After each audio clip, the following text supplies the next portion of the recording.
Hey guys, Wayne over here at the Ram Man Inc. I wanted to share some knowledge with you because it's pretty cool.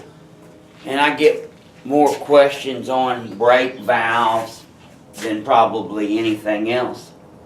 And it gets the most hits at proportioning valve videos. So I wanted to share some knowledge with you that'll help you guys out.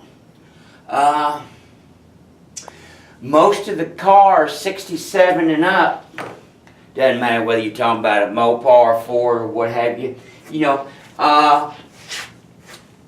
very basic thing is a distribution block with nothing in it, full way, two-way, T, what have you.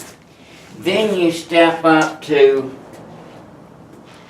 the classic safety switch. Mopar calls it a safety switch. Ford, I love theirs because that's exactly what it does. Pressure differential valve and brake warning light switch. Boy, that's classy. And it actually shows how it works. See here, when I've got on the board, there's a piston in there. And it stays centered. And if it goes off center, if it's pushed off center, it activates the plunger and turns your light on. And now